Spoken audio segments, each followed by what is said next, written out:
Actually നമ്മളിപ്പോൾ campus സെർച്ചിലൂടെ discuss ചെയ്യുന്നത് Bangalore based ആയിട്ടുള്ള കുറച്ച് കോഴ്സിനെ കുറിച്ചിട്ടാണ്. ഓൾറെഡി ക്യാമ്പസ് സെർച്ച് ആണെന്ന് എല്ലാവർക്കും മനസ്സിലായിട്ടുണ്ടാവും അല്ലേ? അപ്പോൾ നമ്മുടെ ബാംഗ്ലൂർ ബേസ്ഡ് കോഴ്സ് സീരീസിലെ അടുത്തൊരു കോഴ്സിനെ കുറിച്ചിട്ടാണ് ഇന്ന് നമ്മൾ ഇൻട്രൊഡ്യൂസ് ചെയ്യുന്നത്. And today we are discussing about embryology.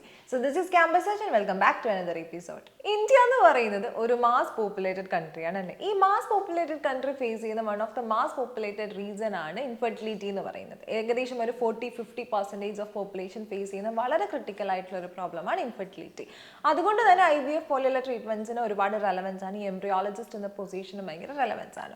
അപ്പോൾ എംബ്രിയോളജിസ്റ്റ് എന്താണെന്ന് വെച്ചാൽ one who take care of embryos, അതായത് ഫെർട്ടിലൈസേഷൻ ഓഫ് എഗ്ഗിന്റെ ഫെർട്ടിലൈസേഷൻ, അതുപോലെ എംബ്രിയോന്റെ ഡെവലപ്മെന്റ് ഒക്കെ ഹാൻഡിൽ ചെയ്യുന്നവരെയാണ് എംബ്രിയോളജിസ്റ്റ് എന്ന് പറയുന്നത്. ഇനിയും ഒരു എക്സ്പ്ലനേഷൻ വേണ്ടവർക്ക് ക്ലിനിക്കൽ എംബ്രിയോളജി എന്ന് പറയുന്നത് ഒരു ബയോളജീൻ്റെ സ്ട്രീമാണ്. അതായത് എന്താ സംഭവിക്കുന്നതെന്ന് വെച്ചാൽ നമുക്കിപ്പോൾ ഒരു കുഞ്ഞാവ് ഉണ്ടാവുന്ന സമയത്ത് യൂഷ്വലി ആ പ്രോസസ്സ് എങ്ങനെയാണെന്ന് വെച്ചാൽ മെയിൽസിലാണെന്നുണ്ടെങ്കിൽ സ്പേം, ഫീമെയിൽ ആണെന്നുണ്ടെങ്കിൽ ഓവം, ഇതിൻ്റെ രണ്ടിൻ്റെയും ഒരു ഫ്യൂഷൻ നമ്മുടെ ഫീമെയിലിൻ്റെ ഫെലോപ്പിയൻ ട്യൂബിൽ നടക്കുന്ന സമയത്താണ് നമ്മൾ ഫെർട്ടിലൈസ്ഡ് ആവുന്നത്, അതുപോലെ നമ്മൾ പ്രഗ്നൻ്റ് ആവുന്നത്. പക്ഷേ എല്ലാ സമയത്തും ഡ്യൂ ടു സം റീസൺസ് അവർക്കത് ക്യാരി ചെയ്യാൻ പറ്റണം എന്നില്ല, അല്ലെങ്കിൽ ഫെർട്ടിലൈസേഷൻ ഫെലോപ്പിയൻ ട്യൂബിൽ നടക്കണം എന്നില്ല, സ്ത്രീകൾക്ക് പ്രഗ്നൻ്റ് ആവാൻ പറ്റാത്ത സിറ്റുവേഷൻസ് വരാറുണ്ട്.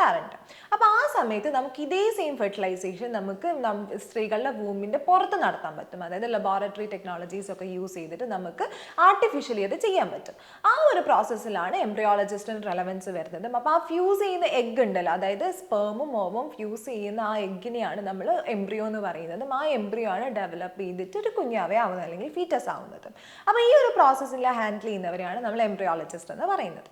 ക്ലിനിക്കൽ എംബ്രിയോളജിയുടെ എലിജിബിലിറ്റി ക്രൈറ്റീരിയ എന്ന് പറയുന്നത് നിങ്ങൾ +2 മിനിമം 45% കൂടി ഒരു റെക്കഗ്നൈസ്ഡ് യൂണിവേഴ്സിറ്റിയിൽ നിന്നും PCB സബ്ജക്ട്സ്, അതായത് ഫിസിക്സ്, കെമിസ്ട്രി, ബയോളജി സബ്ജക്ട്സ് എടുത്തിട്ട് പാസ്സായിട്ടുണ്ടാവണം എന്നുള്ളതാണ്.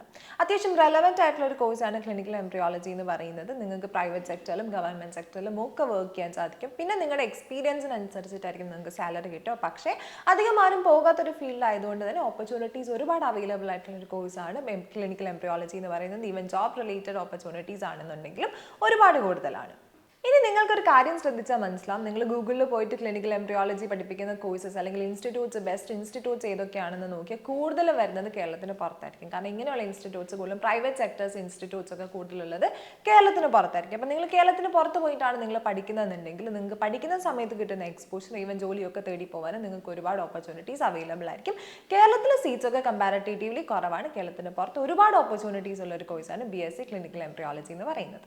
ഇൻഫെർട്ടിലിറ്റി ക്ലിനിക്സും സർവീസസും ഒരുപാട് അവൈലബിൾ ആയിട്ടുള്ള ഇന്നത്തെ സെനാരിയോയിൽ ഭയങ്കര റെലവൻ്റ് ആയിട്ടുള്ള ഒരു കോഴ്സാണ് ക്ലിനിക്കൽ എംബ്രിയോളജി എന്നുള്ളത് ഞാൻ പ്രത്യേകം പറയേണ്ട ആവശ്യമൊന്നുമില്ലല്ലോ. അപ്പോൾ എനിക്ക് ഇതൊക്കെയാണ് ഇന്നത്തെ കോഴ്സിനെ കുറിച്ചിട്ട് നിങ്ങളോട് പറയാനുള്ളത്. പിന്നെ നിങ്ങൾ ശ്രദ്ധിക്കേണ്ട ഒരു ഇമ്പോർട്ടൻറ്റ് കാര്യം എന്ന് വെച്ചാൽ, ഓഫ് കോഴ്സ് ക്ലിനിക്കൽ എംബ്രിയോളജിക്ക് കേരളത്തിന് പുറത്താണ് ഓപ്ഷൻസ് കൂടുതൽ. പക്ഷേ കേരളത്തിന് പുറത്ത് പോകണോ അകത്ത് തന്നെ പഠിക്കണോ എന്നൊക്കെയുള്ളത് നിങ്ങളുടെ മാത്രം ചോയ്സാണ്. So at the end of the day ഏത് കോഴ്സ് ചൂസ് ചെയ്യാനും എങ്ങനെ പഠിക്കണം എന്നൊക്കെയുള്ളത് നിങ്ങളുടെ മാത്രം ചോയ്സ് ആയിരിക്കണം. സോ മറ്റൊരു വീഡിയോ ആയിട്ട് വീണ്ടും കാണാം. Until then, this is Varsha saying bye. Toodles.